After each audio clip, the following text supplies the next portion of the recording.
kwamba yatupa dhikrayat, kumbukumbu na Mola. Aya tuliyoifungulia mazungumzo yetu, Mola asema wadhakiruhum biayamillah. Tutakomea hapa ili ikiwa labda katika tulichokizungumza kuna mmoja ana swali ambalo kwamba au kuna kitu ahitaji istifsar zaidi. Ndugu yetu ameniuliza swali katika niliyoyazungumza nyuma katika madha fi Shaaban. Niliwahi kuzungumza kwamba kuna leila, kuna usiku umewekwa katika mwezi huu, lakini auliza ni mwezi gani, tarehe yake gani, ni siku gani?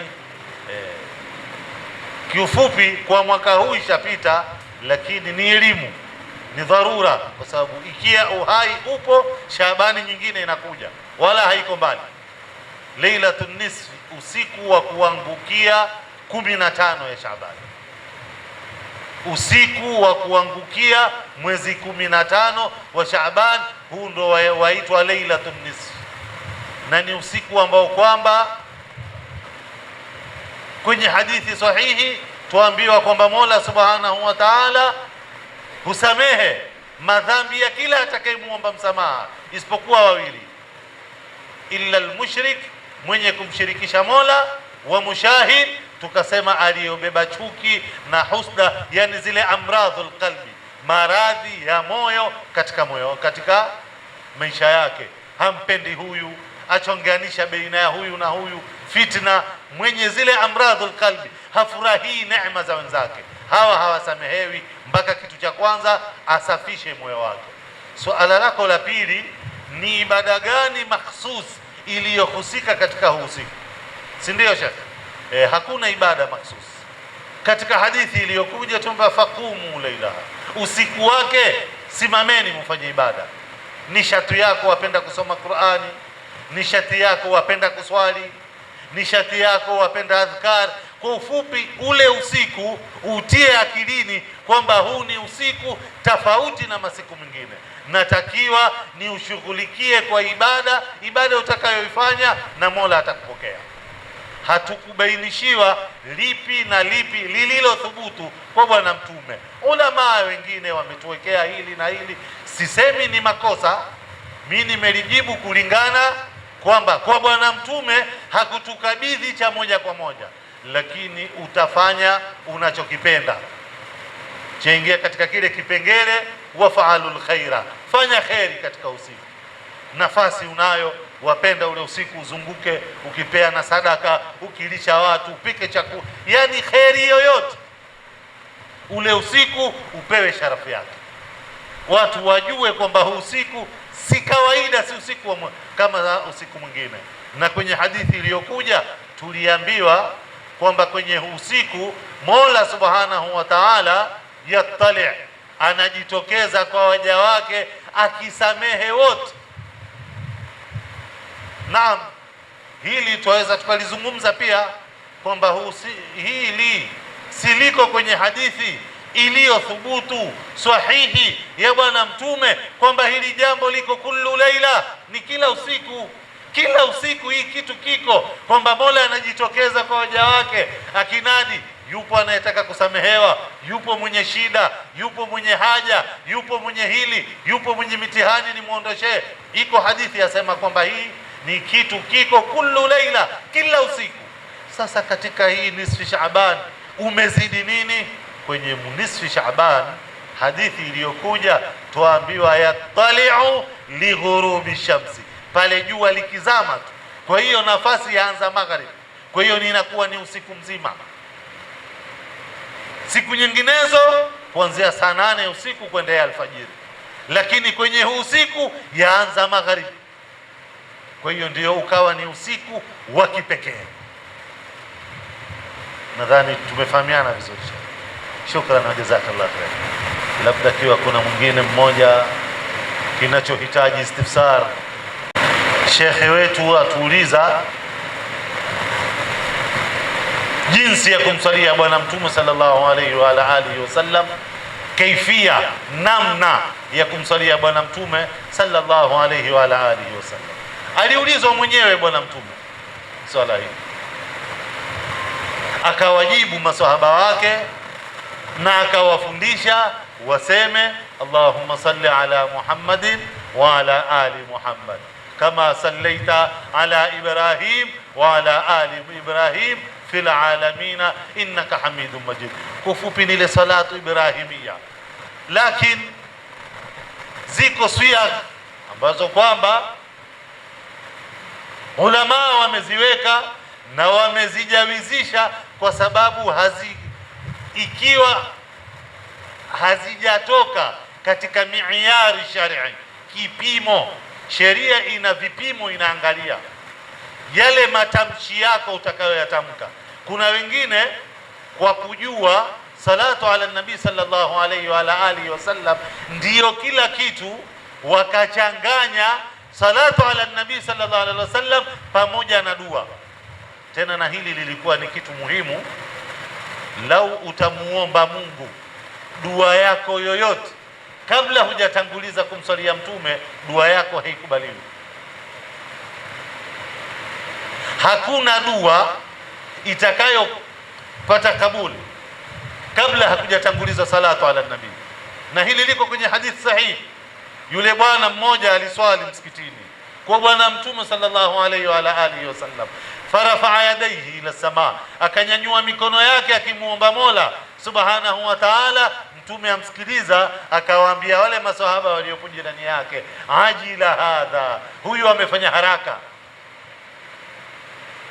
Baadaye mtume akamuita, akamwambia yeye, shakirawi kwenye hadithi, yeye au akawaambia wale waliopo jirani yake pamoja na yeye, akimwambia lau alianza kumsifu Mola na kumtukuza Mola wake na alafu akaniswalia mimi, baada ya kuniswalia mimi akaomba maombi yake, dua yake ingelikubaliwa.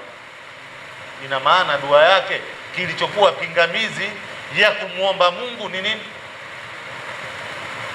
Kwa hiyo katika suala la dua, na hapa kuna nukta muhimu pia yahitaji muhadhara wake, bali katika suala la dua mara nyingi twasema da'autu falam yustajabu li, nimeomba lakini sikuona kukubaliwa. Ndiyo, dua yako imepita njia sahihi uliofundishwa na bwana mtume? Umetumia vinavyohitajika vitumiwe katika dua, au umerupuka tu na kuomba rabbana atina fid dunya hasana? Haina kabuli dua hiyo. Lazima kuna vitu vyahitajika vianze na vingine vimalizike, ili vikusanye, vikienda vibebe pamoja na dua yako. Salatu ala nabii ni kitu ambacho kwamba ni hakika kina kabuli, kinapokelewa tu. Sasa dua yako ukifungasha, umeifungasa na nini na salatu ala nabii, zinapata pamoja. Kwa hiyo salatu ala nabii sallallahu alayhi wa alihi wasallam, na katika kaifia ya kumuomba Mungu, mfano tu labda tufunguane kichwa, mimi nina shida, kuna mtu amenifanyia dhulma ala sabili mithali, amenihujumu katika mali yangu, ameninyang'anya, nimefanya hasira, nataka kumuomba Mola subhanahu wa ta'ala ili amrudi yule bwana, labda afe au aangamie, ala mfano lile ambalo kwamba kwa sababu nimeudhika, nimekasirika. Sasa kweli namuomba Mungu amuangamize mtu, alafu nikinyanyua mikono tena nitumie asma'illah, majina ya Mwenyezi Mungu, tuambia walillahi asma'il husna fad'uuhu biha, Mungu ana majina mazuri, muombeni kupitia hayo majina mazuri.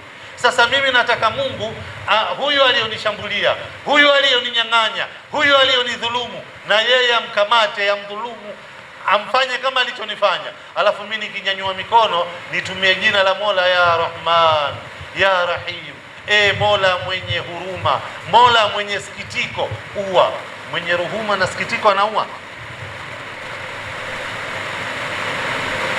nimemuomba Mola kwa jina munasibu na ninachokiomba. Kuna wakati ukiomba Mungu watakiwa utumie ya Jabbar, ya Shadid al-Basht, ya man la ya'juzuhu qahra al-jababira, Mola mwenye nguvu, mwenye uwezo, usioshindwa na kitu.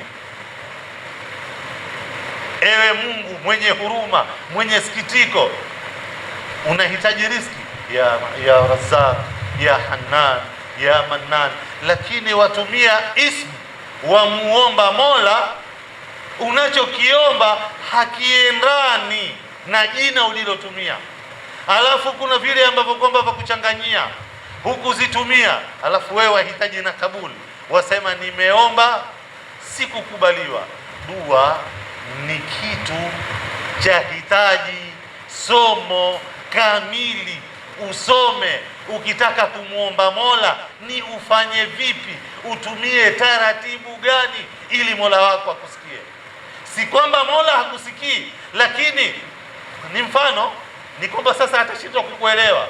Wamwambia ya Rahman, Mola mwenye huruma, ya Hannan mwenye sikitiko, anayesikitikia waja wake, muue huyu. Sasa asikitike au auwe?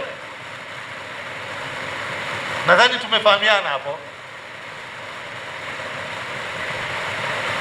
Ni masala ya hitaji upana na urefu, naona wakati umeendelea. Shekhe, khulasatul qawl, salatu ala nabii, ambayo kwamba tuliokabidhiwa na Mtume ni ile salatu ibrahimia, lakini na nyinginezo ziko ambazo kwamba ikiwa mi'yari shar'i, kipimo cha sheria kimeikubali, la ba'sa bihi, haina makosa. Lakini ikiwa yenda kinyume na mi'yari shar'i, maneno utakayoyaongea hayako sahihi, labda wamsifu zaidi Mtume zaidi ya sifa zake, wampa nafasi yeye ni Mtume, wamsifu, wampa nafasi ya uluhia, umola, hapo utakuwa salatu hiyo utakayotumia itakuwa haiko katika misingi sahihi. Ja'alana Allahu min alladhina yastami'una alqawla fayattabi'una ahsana. Wassalamu alaykum wa rahmatullahi wa barakatuh.